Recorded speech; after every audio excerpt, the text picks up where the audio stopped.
Hi, I'm Mark. This is John. We are here from Everything Summer Camp, the maker of CNN Footlockers. It's been a little while since we've done a live stream here on our website or on YouTube.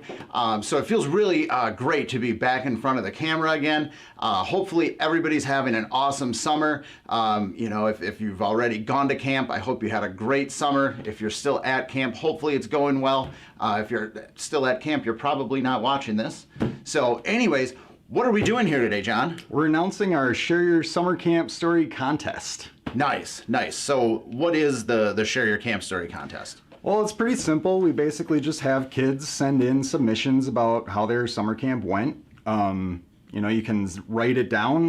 We're changing things up a little bit this year where you can add a video instead of our traditional written submissions. That's awesome. I think a lot of people are going to take advantage of that, especially, you know, in today's age. I think kids are maybe a little bit more comfortable in front of a camera than they are, you know, typing something. So Right.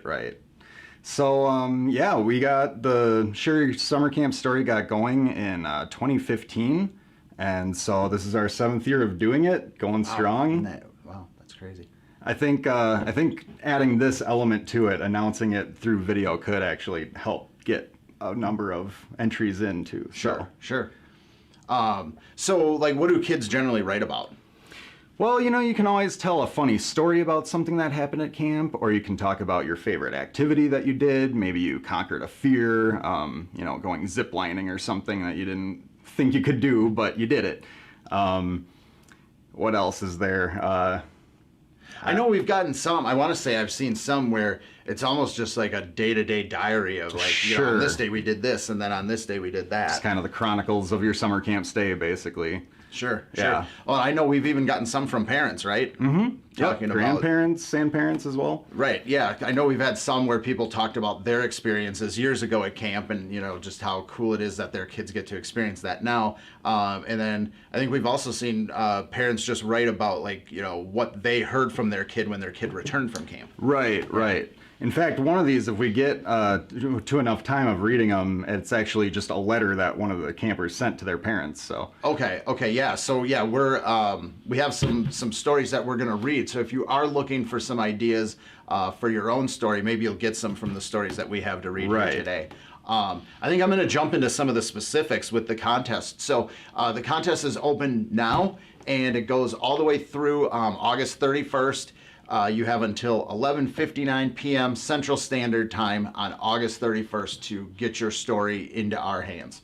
Your story needs to be a minimum of 150 words. We really prefer stories in like the 250 word range, but in order to be eligible to win a prize in the contest, they'll need to be at least 150 words.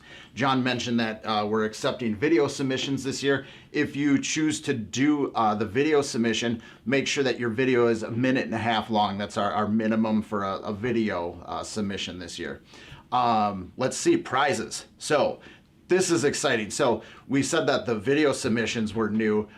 Prizes are new as well. So our grand prize this year is going to be $300. That's the most we've ever had for a grand prize here, but we've really upped all of the prizes. So we have one winner that's going to receive $300. We have our second place winners. There's going to be 3 of those. They're going to get $100 each, and then we're going to have 6 third place winners, and they're going to receive $50 each. This is quite a difference from previous years.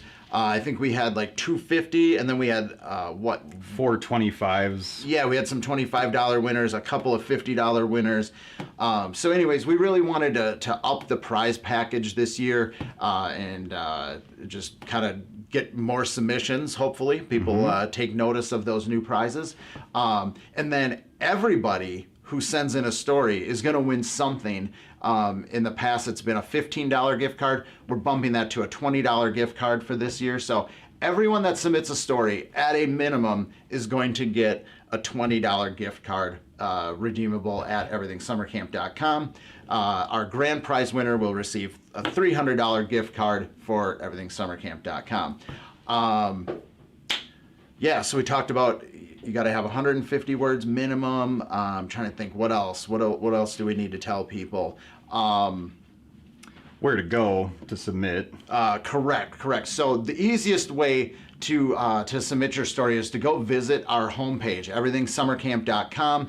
Go to that homepage. At the top of the homepage, we've got a banner that's talking about the Share Your Camp Story contest. Click on that banner. It'll take you to the submission page. It'll walk you through some details. We don't really ask for a lot of information. We ask for your name, what camp you went to.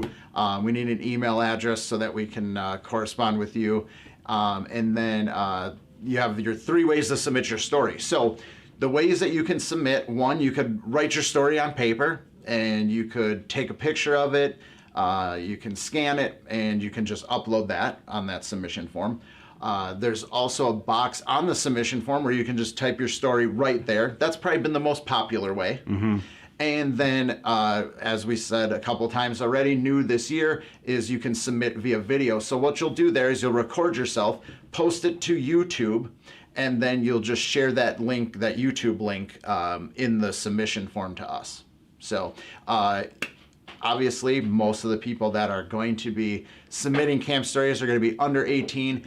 And if you are under 18, we need parental consent for you to participate in the contest. There's a section on the form right at the bottom where your parent kind of signs and dates it, so to speak, letting us know that it's okay for you to participate in the contest. So make sure that you have that filled out. And yeah, get them in before August 31st. Yes.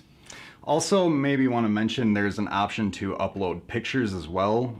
Always an awesome thing to go along with your blog post when we publish your submission.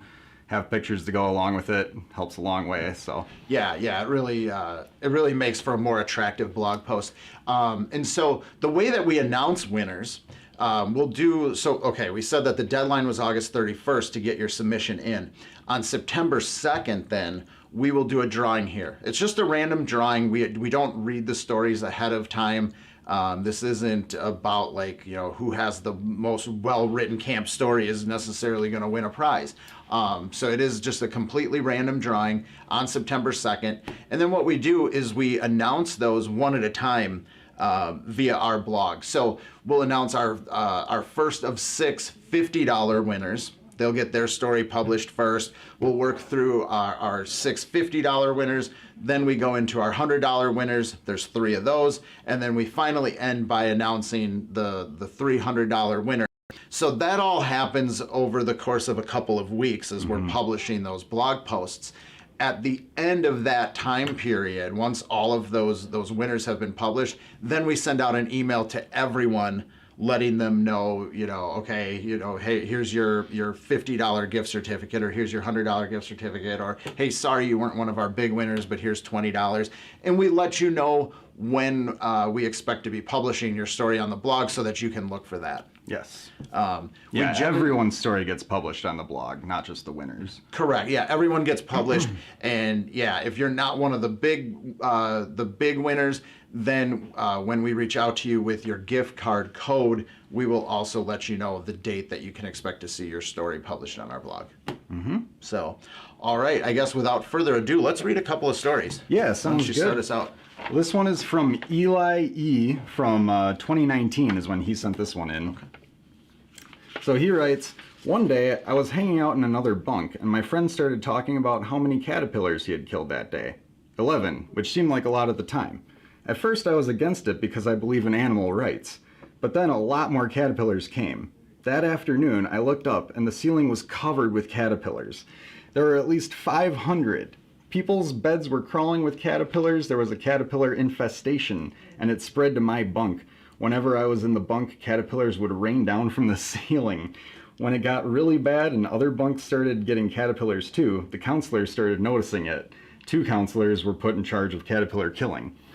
We made a lot of jokes about killing caterpillars for theme night. I had to dress up as a villain, and I wore my sleeping bag to the dining hall to be an evil caterpillar. There were caterpillar activities where groups of us went to kill caterpillars by the dining hall the last night of camp. It was so bad we even had to put all of our mattresses into a truck and move to the barn to sleep there. The caterpillars won the war against us on the last few days. One even got into my camp trunk, and my mom found it when we got home. But we still had a great summer. That's awesome. And, I mean, that's a great story. I mean, it covers, basically like just that one night, one day, one night at camp. Right. And that's memorable, and it's something that this camper is going to take with them, probably for the rest of their life. Sure. And it's great that this now is on our blog for, campers to read, for years to come. So, all right, I'm going to read one called Summit, and this is from Ella B. And we actually got this back in 2015. Old one. Okay, so step after step. I pause to wipe the sweat off my brow using the back of my hand. I can hear my heart pounding, feel the blood coursing through my veins. I am so close to the summit, I can feel it. But standing between me and the top of Mount Cannon is a huge, almost perfectly vertical slab of rock, its cold and cruel voice mocking me. I take a deep breath and start to scale the boulder in front of me, gasping as my feet suddenly lose their grip and I plummet to the ground. I latch onto a tree on the way down, my white-knuckled hand rapidly losing its hold.